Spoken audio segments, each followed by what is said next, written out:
मूर्तिभेद विभागिने व्योमवद् व्याप्त देहाय दक्षिणामूर्तये नमः.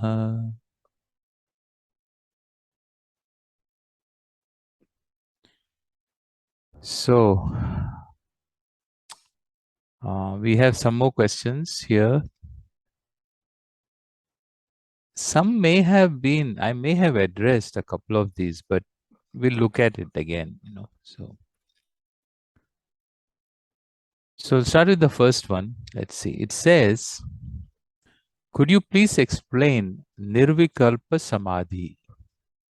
In the commentary, it says one can come out of this type of Samadhi that it doesn't last forever. Okay. So these are all terms like Nirvikalpam, Savikalpa, Samadhi. There are technical terms, in Sanskrit, and often understood and explained also, commented upon in different ways. So often quite confusing, when you listen to different people trying to explain and say different things. Let's take the word samadhi, for example. What is meant by this word samadhi? So generally, when people talk of samadhi, they say it's some kind of a state, some kind of a state of being or state of experience, What is a state? To begin, let's look at what is a state. Of course, besides, the state in which you live in, a state is really, so a particular condition that someone or something is at a particular time, So for example, the state of affairs, what's your financial state? Is the state of his mind, is angry. These kinds of words we use. So it's something that is an experiential state in terms of an experience, let us say, for an individual. So by definition, it is something which is time bound. Your state is time bound because it's an experience. The experience lasting forever is not a state. It's not a state. So every experience comes to an end. Whatever begins in time has to come to an end in time. So here also, when I say this person is in samadhi, he went into samadhi, I'll go into samadhi. So we always talk of it or visualize it as some state which begins at some point in time. And then obviously at some point is going to come to an end. We often associate it with things like meditation, contemplation. So, or an environmental state, So an emotional state, for example, is evoked when there is a certain environment. And so a certain environment makes me angry. So I go into an angry state. It was dependent on the state of environment. What was there at that time around me? All kinds of things are there. So here also, I'm in this particular meditation. And during meditation, there is something that happens inside. And then I go into this state. And that experiential state, I have some kind of an experience. Okay? This is how people generally understand. And then this experience is something unusual experience, which I've never experienced before. And it is something which is whatever, just beyond description. But it is very desirable. You desire. Now that in that particular state and in that state, so then we all have different ideas of what that means, or different explanations of what it means. Some talk of it as oneness with Ishvara, some talk of it as some happy state. It was a state of bliss, state of transcendence. So all these words are used, Then, then at some point, nobody sits, I'm not sitting meditating forever. At some point, I have to get up, to get up in time. So when I get up, then what happens to that state, that particular, obviously I'm not meditating. So that state also comes to an end. Obviously, that's really what is meant in the commentary when they make a comment. So one comes out of this samadhi. So any samadhi, if it is a state, I'm going to come out of it in time. I'm going to come out of it in time.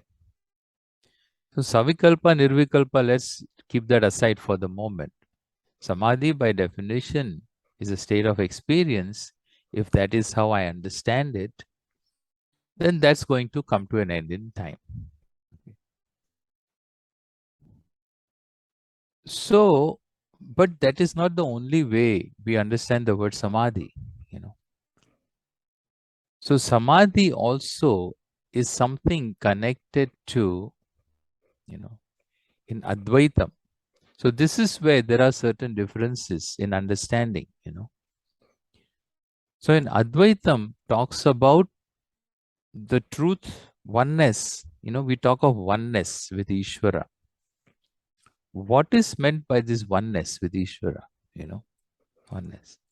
Are these two things which come together, remaining like two people getting married, So they are two individuals and they are together. They say we are one. They're not really one, they're still two people. Now, both don't eat only one food. I mean, each one eats their own food. Each one thinks their own thought. Each one feels their own feeling. So there are different interpretations of what this oneness means, So in Dvaita Sampradaya, Dvaita tradition, the two are always two. There is Ishvara is there, Bhagavan is there, and there is an individual. And so these two are always going to be, they're different. They're different. One is the creator, one is the created being. One is infinite, one is limited. So one is omniscient, one is, so like that, these fundamental differences are there, they're always going to be there. But then they are going to be together. Then there is in Advaita Sampradaya, so they talk of it little differently. That oneness, So that oneness there, this too is within time space. This separation, two entities are always within time and space. But Advaita looks upon the truth as something that is not only in the context of time and space, but also something that transcends time and space. We'll look at that a little bit more.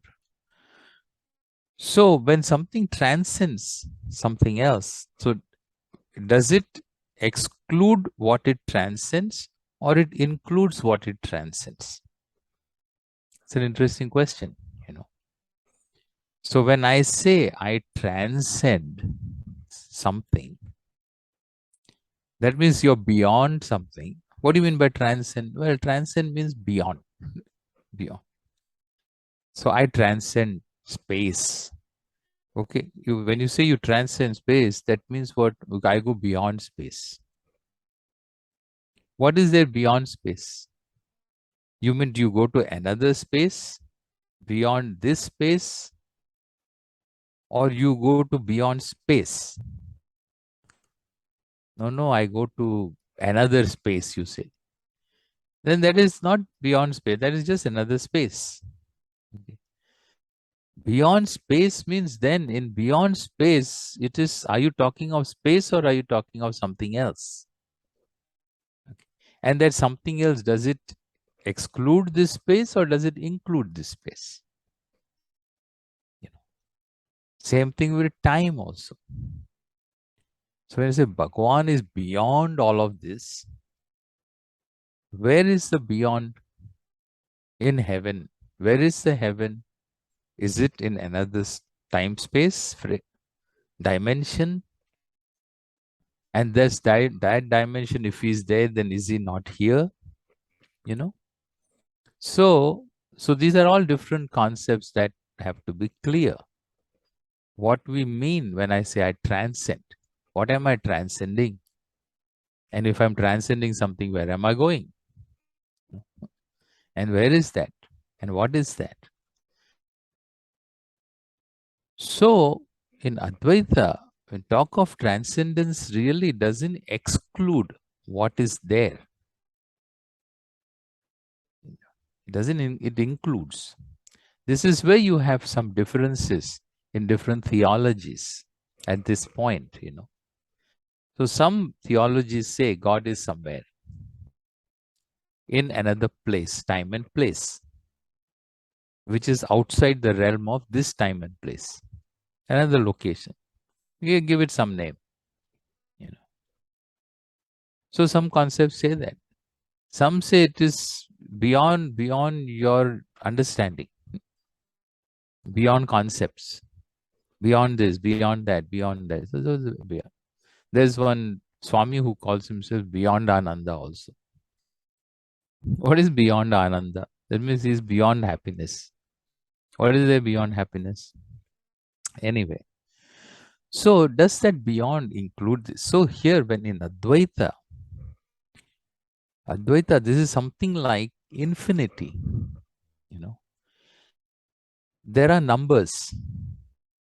So minus infinity to plus infinity. So all the numbers fall within this. Okay. But then, but the infinity, is it a number? Infinity is not a number. Infinity includes all numbers. It's not beyond numbers also. Well, what is infinity? Oh, it is beyond numbers. But all numbers are included in infinity. Even though itself, infinity is not a number. It's interesting. So infinity transcends numbers, at the same time includes numbers. Numbers don't exist outside of infinity.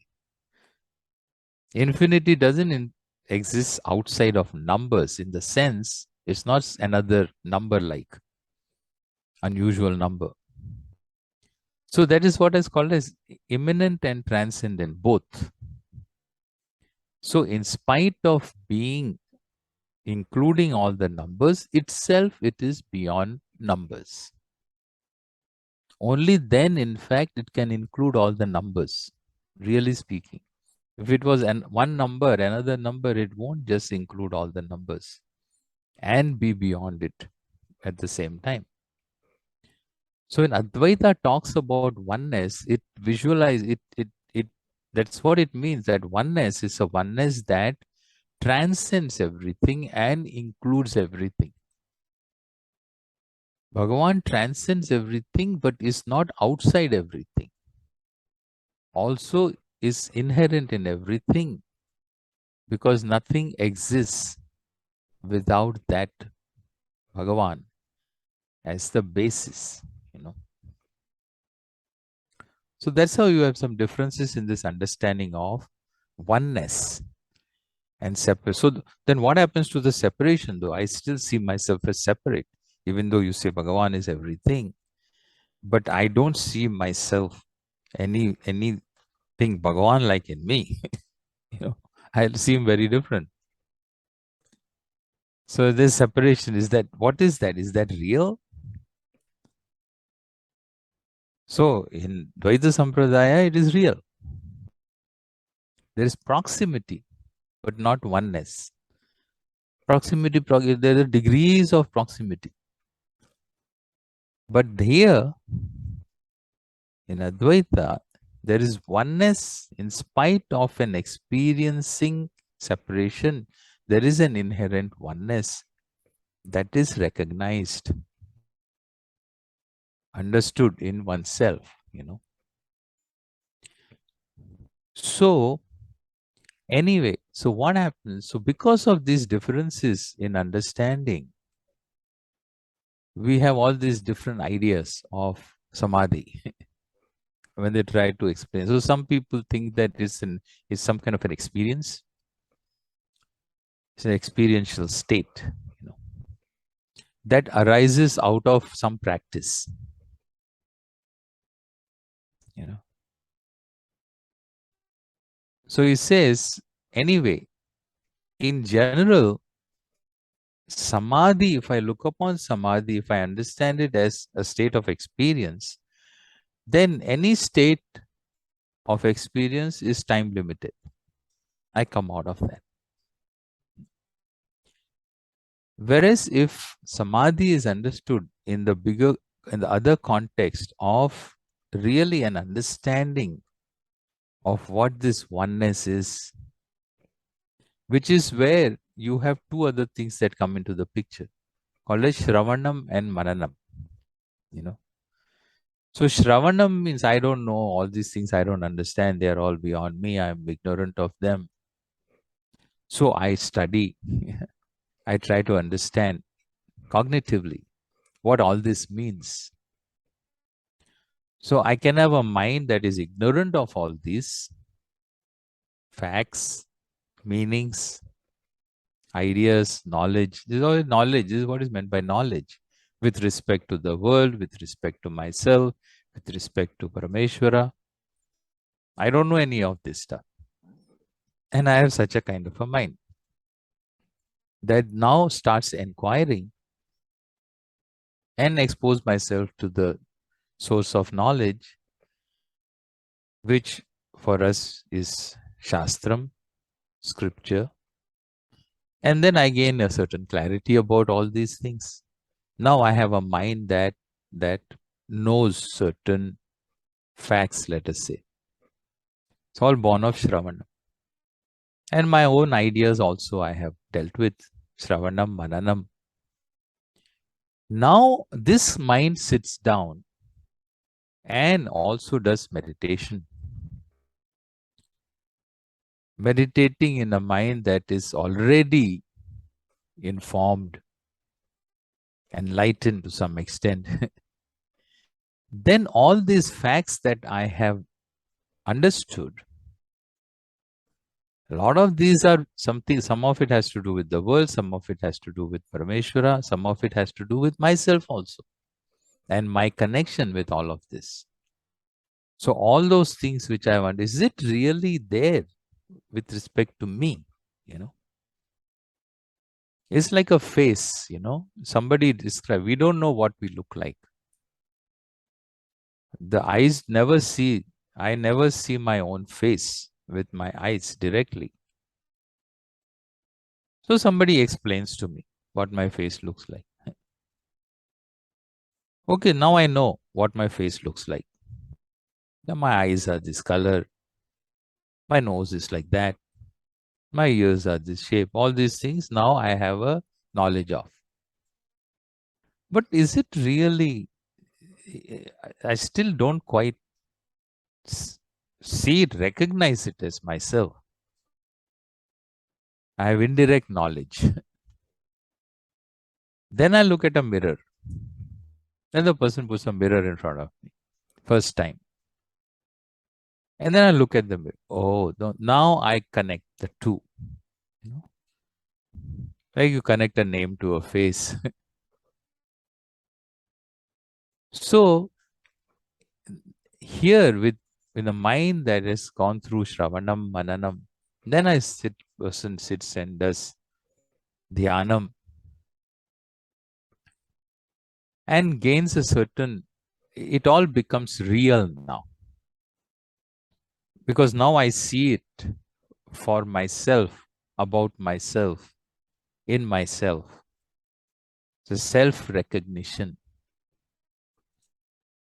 Okay, this happens because it is the truth. Is the truth of myself. If it is true, then it should be evident to me. Like I am alive is evident to me. Nobody tells me, am I alive or not? Am I alive or not? They don't ask. They don't ask. You don't ask. You can say, who am I? Sometimes amnesia you get. I forget who I am. You come out of a coma, then you know, oh, who am I? I don't remember. That can happen. Or where am I? You know, where am I? Wonders. Where am I? Suddenly wakes up. Am I in heaven? You know, because nobody looks familiar. So you think, oh, maybe this. But am I alive? Yeah, generally, people don't ask, am I alive? It's evident, you know. So the fact of myself in a mind that has gone through all that, then it's all becomes real. That is also samadhi, because you're talking of the oneness there. It's recognized that transcendental nature where there is no nirvikalpam. Vikalpam, let's get to vikal. Okay, let's just stop here for this samadhi. So this samadhi, if I come out of, then there is nothing there to go. I mean, you don't come out of it, really speaking, even though you come out of that particular thing of recognition, but it's not lost. One doesn't have to be sitting and doing dhyanam in order to for that to maintain. Unlike an experience, some kind of experience, you know, that goes, it goes because it's a mind. It's happening in a mind that doesn't have any other background. It's an ignorant mind. It just experiences something and then finds it difficult to explain what that is. Find it difficult to explain what. That's why you have to ask somebody. Oh, you know. Then he goes to somebody and asks. I was doing meditation and this is what happened. And I saw this, or I felt this, or I heard something. And is that what is that? Is that Atma? Is that myself? Is it God? I saw a light. Is that light God?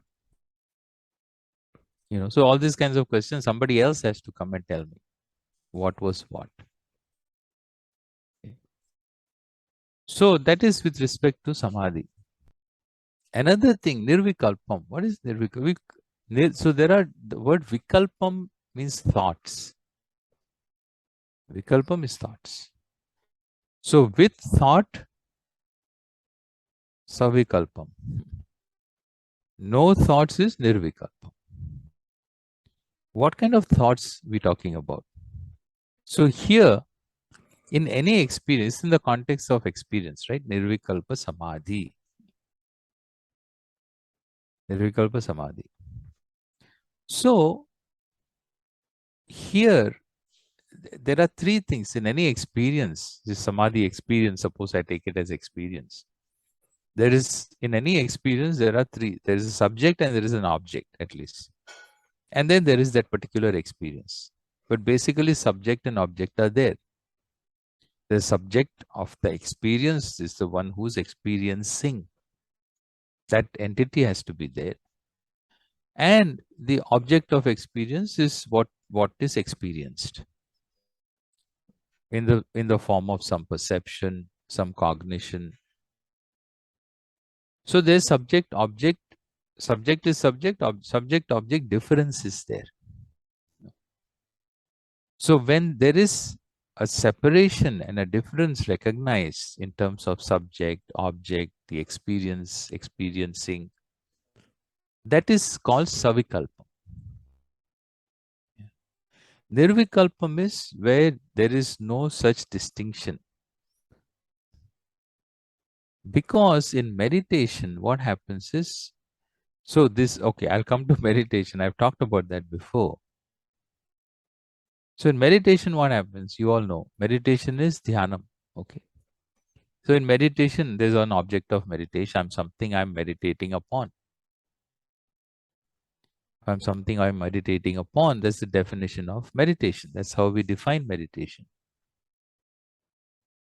Then there is a subject of meditation. There is one who meditates, the meditator and the meditated. So when this difference is there, then Savikalpam, when the differences are resolved, because the object of meditation is the subject, really speaking.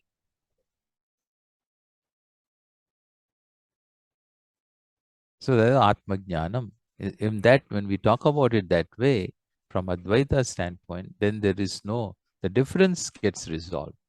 That is called as Nirvikalpa, Nirvikalpa Samadhi. So when connected with knowledge, Shravanam, Mananam, there you say Nididhyasanam is the word they use rather than Dhyanam. Then that is a kind of a Samadhi where even when you get up afterwards and do what I have to do, that doesn't go away because I have recognized that about myself. You know, where there are differences are there and it's in the form of an experience, then it is like any state. It's a state of experience, a state of momentary, time limited, time bound. That is going to come to an end when the person gets up. So as you understand more and more about all these different elements of individual jiva jagat, so this thing becomes clear. But there's a lot of room here for different ways in which things are understood, and so therefore it also gets pretty confusing sometimes. And when people talk about it, they kind of contradict, uh, seem to contradict the different things that they are saying. So anyway, I think this much is enough for now. Let's go to the next one. I think this I had commented upon. The journaling. Does the practice of journaling help in any way in keeping the mind steady? One can say yes. I mean, journaling is writing a journal. You know. Generally, we write a journal. You know. So putting down one's thoughts, whatever I'm thinking, I'm feeling, etc. I put it down. For what purpose? Not writing a book to publish, but for oneself. So what does that do to me? Well, I put because I'm not clear about certain things. And then in putting it down, it helps me organize my thinking. It helps me understand myself better. It helps me relieve some of the thoughts that I may not be expressing for different reasons verbally. So those, of course, so it because it makes me more focused on myself. So it helps me steady the mind. Okay, definitely. It's a good practice. But it's not like there are a lot of things that can help one steady one's mind that way. But when we talk of meditate, this was in the context of meditation, this question. But the purpose is different. You know, meditation also helps me steady the mind. Dhyanam, japa, especially japa dhyanam, or any kind of dhyana, because it involves paying attention, focusing the mind on one thing. So definitely it helps me steady the mind. You know. But that is not the end point of meditation. We don't meditate in order to steady the mind. You can write a journal. We meditate because so it's a part of our a spiritual practice, part of a religious practice, spiritual practice that involves Ishvara. There is no secular meditation with minus Ishvara by definition. So the standard definition of meditation is Saguna Brahma Vishaya Manasa Vyapara. Vyapara is a activity. Manasa Vyapara is mental activity. So dhyanam meditation is a mental activity, obviously. It's not physical. Doing puja is physical action that is connects me to Ishvara. Meditation is a mental activity that connects me to Ishvara. Manasa Vyaparaha, and then Vishaya, the object of which. So, what kind of mental activity it is? It's a focused activity where I'm thinking of something, and there is an object of my thinking, and that object of the thinking is Sagunam Brahma. Sagunam Brahma means, so Brahma is the truth that underlies everything. It's self-formless, called Nirgunam. But so also manifest, also Brahman is also not just itself being unmanifest or formless, rather. It still manifests. What do you mean by manifest? Takes on a form. As though. Takes on a form. So it becomes with form. Sagunam. So the object of my meditation is, in other words, Ishvara Bhagavan. So in whichever form, which form? Well, whichever form we invoke. We choose to invoke. Okay. So that is, in fact, that is meditation. So in meditation, you cannot minus Ishvara. You can minus Ishvara, but then we won't call it meditation by our definition. Yeah. So anyway, so that was kind of connected to the next question also. So what is the difference between meditating on Nirguna Brahma and Saguna Brahma? Look at this now. Okay, I kind of answered this. Meditating upon Nirgunam Brahma or Sagunam Brahma, what's the difference? Well, let's first look at it. I just said Sagunam Brahma is, when we say Sagunam, that means it's connected to gunas. Gunas are qualities. When we look at this world, if I look at the world, including myself, what distinguishes this world? What characterizes it? It are the differences, right? There are different things. World is not one homogeneous thing. They're different. There are visual differences are there. Objects are there. An object is not just one object, one huge big object, undifferentiated. No, it's differentiated. Means there are differences. Into what kind of difference? Many differences are there. Different names, different forms, different colors, different smells. All the differences that are centered based upon what? Based upon my perception. If I didn't have eyes, I won't recognize any visual differences, any color differences. There are some animals, they don't have eyes, or they don't have functioning eyes. Then they also live in a world, and their world is also made up of differences. But they don't recognize any differences in visual differences. They only recognize the world. It's a world of smells. It's the world of sounds. It's a world of forms, world of colors, world of taste. What are the differences? So the world is characterized by multitude, by differences.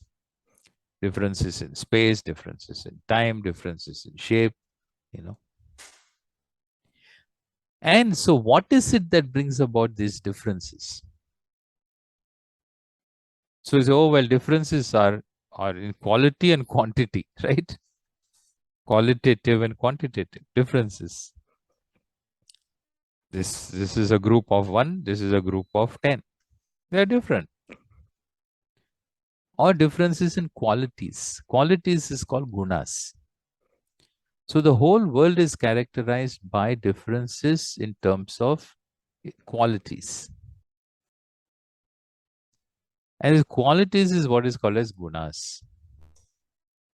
And so our ancient ancestors, they reduced the whole thing into 3 fundamental gunas, qualities, called sattva, rajas, and tamas. So then says, the basis of this whole manifest world of experience, really speaking, is these like primary gunas, like your primary colors, There are primary colors and then there is an infinite number of colors. So there are these 3 primary gunas, sattva, rajas, tamas, which is the basis of all this multiple variety of experience of what you experience as the world can be reduced into this. And this particular phenomenon really is called manifestation, because it's becoming evident to you. World is what you experience it, as you experience it. That's why it's called the phenomenal world. The world is a phenomenon. It's a whole experience, not just some inert objects floating around. So this whole phenomenal world of experience is a manifestation of something, of a basis which holds it all together, which transcends and at the same time includes, like infinity transcends and includes the numbers. So when you look at it from this original standpoint of what it is, it's called Nirgunam, itself free from gunas.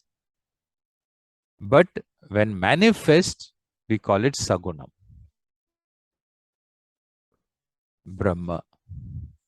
So Brahma, from 2 standpoints, its own standpoint is called Nirgunam Brahma, but as experienced as the phenomenal world by an individual is called Sagunam Brahma. So this is the difference between what we call as Sagunam and Nirgunam. Sagunam is the manifest, is what we call Sagunam. Sagunam Brahma is Ishvara, really. When we use the term Parameshwara, Narayana, we are referring to our whole experience of Jagat, including the individual, the one who is experiencing it. It's all Sagunam. So,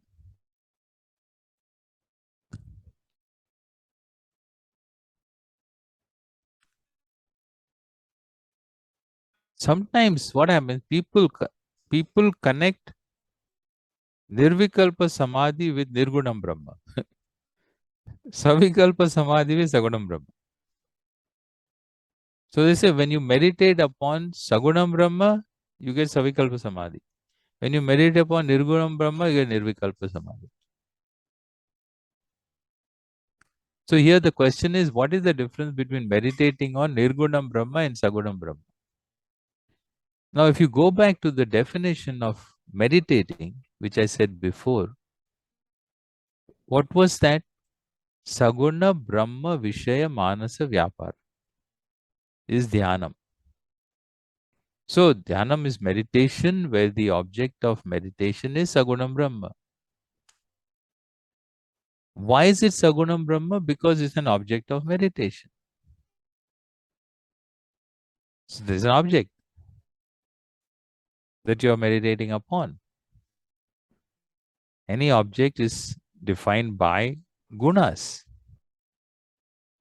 Therefore, it is Sagunam. It can only be Sagunam.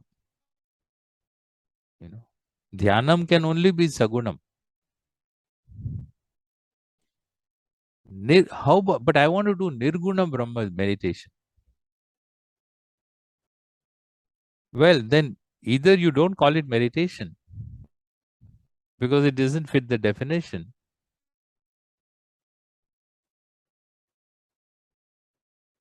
No, but there's something to do with Nirguna. Nirgunam, first you have to do Shravanam, Mananam, understand what is Nirgunam.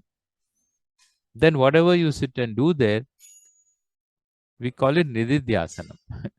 Don't call it Dhyanam. Okay. Nirgunam is not a Vishaya for meditation, not an object for meditation. Okay. Nirgunam is something to be understood and recognized. Yeah.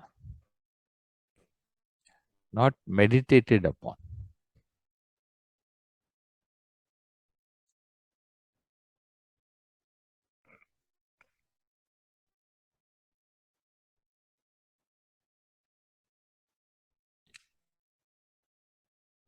Should one person progress from one to the other? So now look at the question now.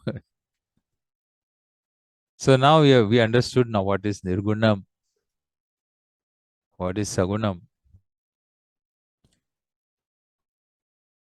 So now do you progress from Nirgunam to Sagunam, or you progress from Sagunam to Nirgunam?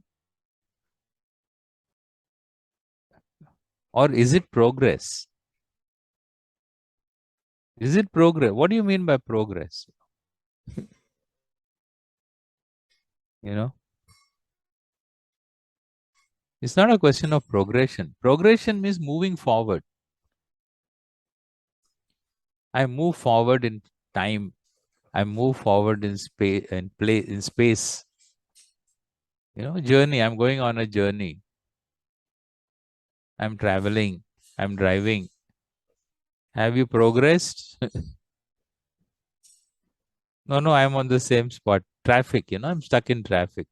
There is no progress. Regress is when you go back. So now, which Sagunam progress is to Nirgunam or Nirgunam progress is to Sagunam? Well, it all depends on what's your starting point. If you use Sagunam as starting point, then Nirgunam is progress. If you use Nirgunam as starting point, Sagunam is progress. Both have to be understood. Both have to be recognized. And one, you recognize one properly, then I recognize the other too. Because you're talking of the same thing. Talking of the same thing from two different standpoints. Therefore, I use the same word. Sagunam Brahma, Nirgunam Brahma. I'm talking in Brahma, there is no progression. Then between Sagunam and Nirgunam, which is the progression? Well, there is no progression there either. It's just looking at that from two standpoints. One is its own standpoint, called its own Swarupam, own nature, what it means itself, from its own standpoint, the definition. And the other one is as manifest, as experienced by me, as the phenomenal world. So these two things are there. Between the two, there is no progression. Okay. They are both distinct. We are talking about the same one thing from two different standpoints. Okay. So, okay, good. So I think we'll stop at that today. And then there are some other questions also are there, which is connected to Dhyanam. We'll pick it up next time. Okay. I'll take a break. Om Purnamada Purnamidam Purnat Purnamudachyate Purnasya Purnamadaya Purnameva Vashishyate Om Shanti Shanti Shanti Harihi Om. Shri Gurubhyo Namaha. Harihi Om.